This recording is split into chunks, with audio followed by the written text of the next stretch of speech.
The dealership is so high paced, you guys. It's all about numbers. The entire thing is pitted against the people that are making them the most money. Mechanics, you're on commission. You better have at least, 85% efficiency. Service advisors are also paid on commission, which we could go a million different ways. There's cars that, neither one of us worked at a Ford dealership. So there's things that we learn every single day. And again, I would just argue that that makes you a more well-rounded technician. You go to an independent garage, it's not uncommon for the owner to install your water pump and then wipe his hands, come around the counter, explain your bill, and check you out. Because of that, I feel like everyone kind of just understands a little bit more, the whole process of the entire operation. You're not just a single cog in the machine, you understand the other workings of it. And as a whole, it makes the business flow better because you understand what the other people are dealing with. Hey guys, welcome back for another video. What I wanted to talk about today was the difference between working at an automotive dealership, for specifically Ford, Toyota, Chevy, Hyundai, whatever it is, versus working at an independent garage. So let's get into it.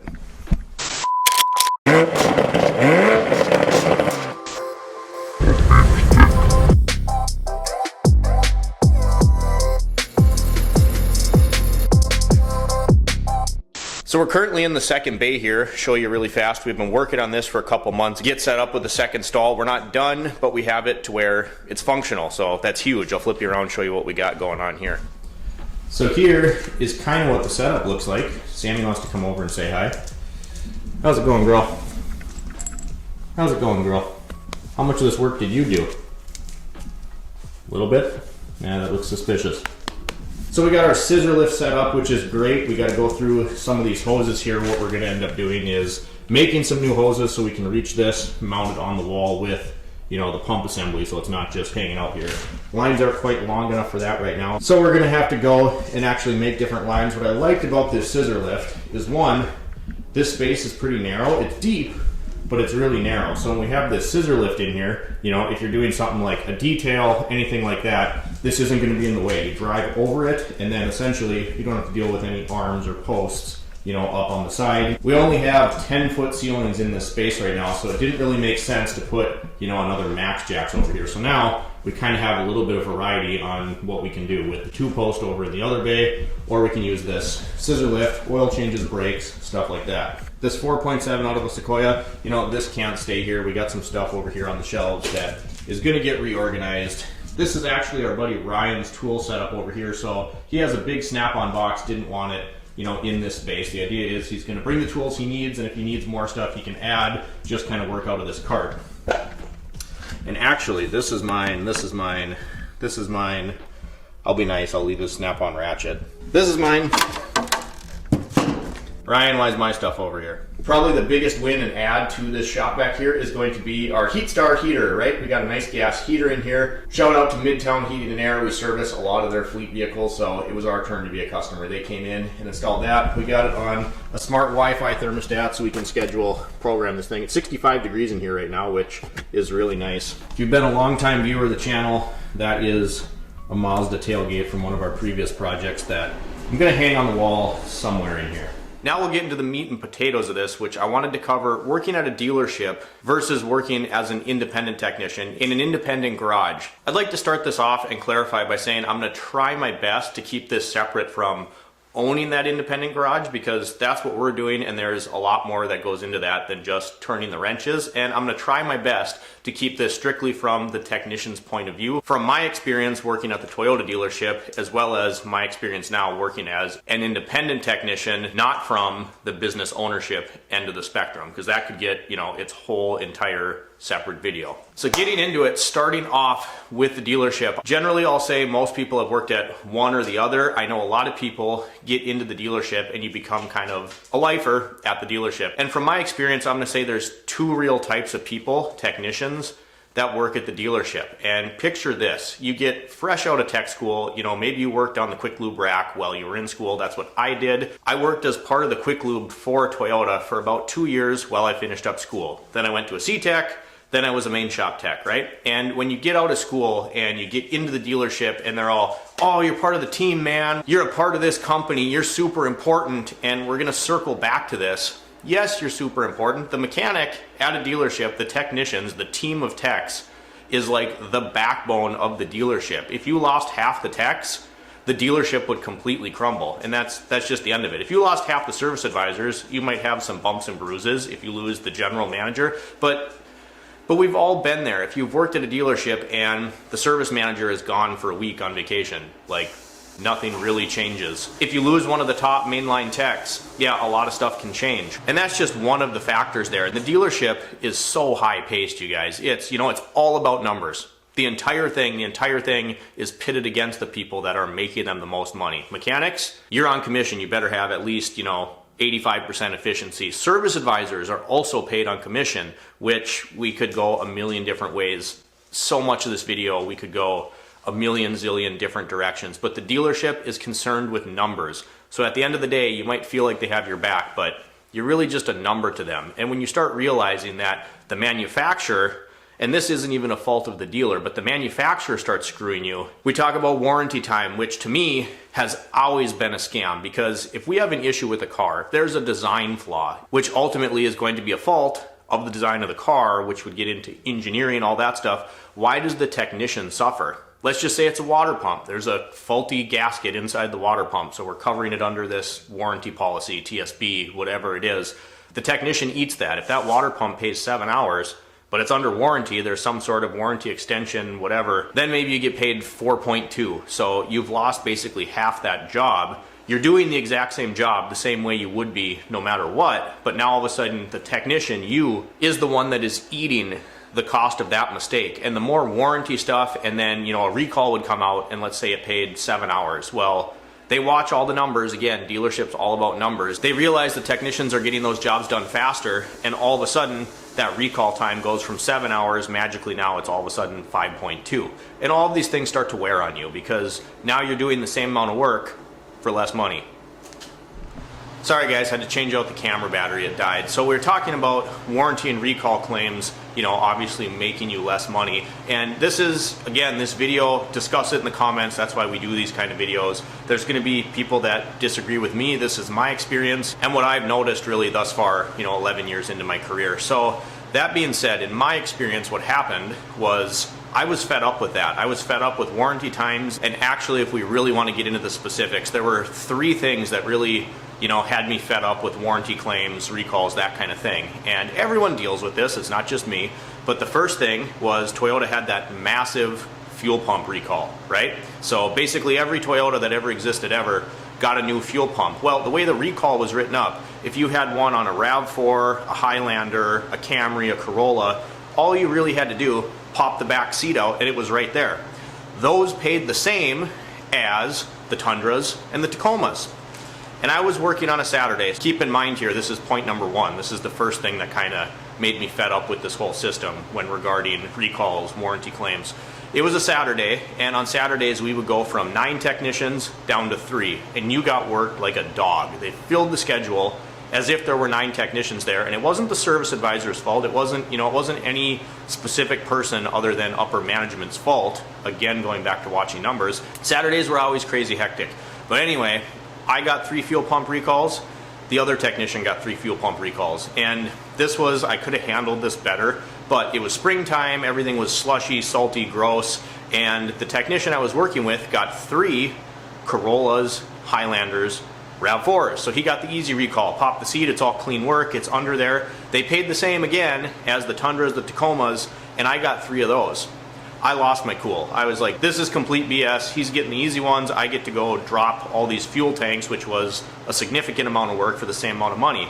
But again, it's all bred on the culture of the dealership, just ramrodding all this work down your throat, work you like a dog, you're disposable, we'll get someone younger in later that we can pay less. But anyway, I went up to the front and I reamed the service advisor's butt. I was so angry. I was like, you couldn't have split this up so that I got a couple easy ones, he got a couple easy ones. We got paid the same, and I've dropped 3-4 fuel tanks today, and he got the easy. It just, it was a complete oversight by the advisor, but it really pissed me off. So that was like the first major thing, one of the big ones that I remember leading up to me being fed up with this. After that instance, there was another Saturday that I worked, and again, you go from 9 down to 3, and it was me, one other guy I don't remember, and then the other guy was like brand new. He was a hard worker, he was a good person, but he was very limited in his skill set. He couldn't really do a whole lot yet. He was pretty green. I had 3 waiters, and it's again, and this was simply because more of the workload got put on me, limited staff, and he couldn't handle as much. So I have these 3 waiters, so I'm already kind of irritated. And then the advisor comes back to me, and this is gonna segue into another point, but I'm at the Toyota dealership, and he hands me this Ford with a weird HVAC concern. And I looked at him like, dude, I got these 3 waiters right here. Go give it down to that guy. He's got an oil change waiter and a used car. Like, go give it to him. And he didn't trust him to do the work. Guy was too green. So he's like, nope, I don't care. You're gonna do this. And we got in a big fight about that. Ended up getting it done, but I was, the logic wasn't there. It's like, now I have 4 waiters sitting here.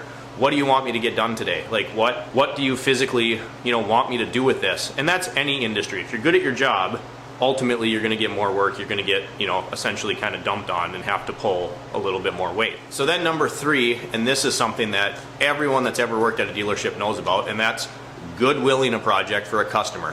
When you goodwill something, it essentially means that this isn't under warranty anymore, but we made an exception, the manufacturer, dealership, whatever, made an exception, we're gonna fix this under warranty. I got this Toyota Sienna, came in for an overheating concern, 2GRFE V6, and it turned out that it actually needed an entire engine. It warped the block, it warped the heads, and I'm like, this isn't a super common thing on these unless the water pump failed and then you neglected it and then it overheated, but this isn't something we see all the time. I start looking at the vehicle and you could tell this piece was a different color, there's a drywall screw holding the bumper in here, this is an aftermarket radiator, and the more I dug, the more it was obvious that somebody had been in here before. Do a little digging on the history of the car. 20,000 miles previous to it coming to me for an overheating concern, they hit a deer and then drove it 18 miles home with the radiator leaking. It gets goodwilled. They goodwilled this, so now I'm gonna do this engine rebuild from, let's say it paid 20 hours, I'm gonna do it warranty time for 13. I blew a gasket. I was like, this is ridiculous. There's all these aftermarket parts. There's the history of the vehicle being in an accident, repaired somewhere that wasn't the dealer. It was not repaired very well. It was repaired actually quite poorly. And now just because you want to have good customer service, I get screwed doing this giant engine rebuild. So that was like the third and final straw. I was like, you know what, I'm so done with this. I'm ready to leave the dealership. I want to get out of here. So then as I'm kind of contemplating leaving, going somewhere else, and it was scary. At the time, I'd been with Toyota for like 6 years. I didn't really want to go anywhere else. I liked working on Toyotas, but I was just fed up with it. I was sick of it. And all of a sudden we got new management and this used car position opened up. And in my brain, I was like, this is gonna be great. Used cars, you're gonna get a variety of work, which we're gonna get into on the independent side. And then there's no waiters, no warranty time, no recalls, don't have to deal with any of that. This is gonna be great. Turns out it really wasn't that great. To make a long story short, again, back to the dealership being all about producing numbers. I basically went from being an employee of the service department to an employee of the sales department. I had to answer to the sales department. They approved all the repairs and they don't really, they don't know cars very well. So I'd spend all this time diagnosing something and they'd be like, no, we're gonna stick it on the lot, make sure the brakes are good, change the oil, put 2 tires on it. So essentially, I ended up being forced kind of into a C-Tech position. I did brakes, tires, alignments, oil changes. I was bored stiff. So all of these things, and again, we're gonna skip the business ownership part of it because that's a whole separate, it brings a whole separate slew of benefits, problems, hoops to jump through. Just strictly talking from a mechanic's perspective, that led me here. Now we're an independent technician. And to this day, honestly, and we're almost 5 years into being an independent technician now, I still like it when Toyotas come in because ultimately, that's what I worked on for 8 years. So that is what I know the best. But in the last 5 years, I would argue I've learned an immense more about working on cars than I did at the dealership because everybody does stuff differently. There's Ford problems, there's Toyota problems, Honda problems, and there's different quirks and techniques to all of these vehicles. When you work at a dealership, you could be, a phenomenal Toyota tech. We had guys that they were absolutely amazing, Toyota Master certified, all these things, but you give them a Ford and they're scratching their heads. And it's because you get so specialized working on this one specific thing that I would argue experience working on Ford, Chevy, Dodge, Toyota, Nissan, Honda, all in one bunch. Yeah, it's gonna stretch your brain capacity a little bit, but you learn kind of the quirks and the ins and outs, and overall, you become a more well-rounded technician. You stop looking at things as brands and you kind of slow down and you look at it as a machine. You know, they all typically operate kind of the same way. You just have to find the nuances between the brands. And that's where my buddy Ryan just started working with us. It's great to have him here because he's a phenomenal tech. He came from the GM side of things. And if I have a question, I'm like, let me go look this up. He's like, nope, XYZ, it's right here. I'm like, fantastic. We had a Toyota come in, timing belt water pump, not that long ago, and he's kind of scratching his head a little bit. I'm like, nope, right here, right here, right here. That's what you got to do. So I realized we were only covering, you know, Toyota and then GM, but it's just interesting to see that, you know, that's what he knows best. This is what I know best. But together, there's cars that, you know, neither one of us worked at a Ford dealership. So there's things that we learn every single day. And again, I would just argue that that makes you a more well-rounded technician. You know, we've kind of covered, you know, shop politics, that kind of thing. The only experience I really had working at an independent, besides getting into business for myself, was I worked for my good friend Rick a little bit. When I first started, I didn't have a huge customer base. If he was shorthanded and needed help, I will go work for him. And what I observed just working and then talking to others as well that work in independent garages is everybody kind of does a little bit of everything. Yes, you have, you know, your dedicated mechanic, your dedicated service advisor, but a lot of the times everyone can kind of do everything. Rick was the face of his business, but if we needed help, he was turning wrenches. You know, I talked to customers a couple times because at the dealership, everyone has this super specific job and that's all you do. When you're on the independent side, it doesn't really work like that. And again, not getting into the whole business ownership side of things, but I do everything here. I do parts consulting, parts lookups, I'm the service advisor, and I'm also wrenching on the car. So as a general consensus, it just seems like everyone is more understanding and it breeds a better work culture because everyone has dipped their toes kind of in all of the sides of the business. You go to an independent garage, it's not uncommon for the owner to install your water pump and then wipe his hands, come around the counter, explain your bill, and check you out. Because of that, I feel like everyone kind of just understands a little bit more, you know, the whole process of the entire operation. You're not just a single cog in the machine, you understand the other workings of it. And as a whole, it makes the business flow better because you understand what the other people are dealing with. And the independent side of things, especially in 2025, has its struggles, you know. Going into 2026 here, you know, just modern era automobiles, they're not the same. I just diagnosed a Ford that's a couple years old, and it turned out he's gonna end up having to take that to the dealer, which is the last point I wanted to make as working as an independent, is your array of tools has to be super vast. When I was at Toyota, we had a tool room and it had all the Toyota special service tools. But guess what? If we needed a tool, if somebody brought in a Volkswagen, we probably didn't have the tool. So again, now as an independent garage, you have to have a vast variety of scan tools, service tool kits, that kind of thing, or ultimately you're just not going to be able to do that job. So there's research that goes into that too. Hey, I need this specific wrench to do this job. This Volkswagen needs a triple square socket. You know, all of these things are just going to diversify the customer base that you can have. And, you know, as an example, I don't really care to work on Porsches, Mercedes, BMWs, Volkswagens.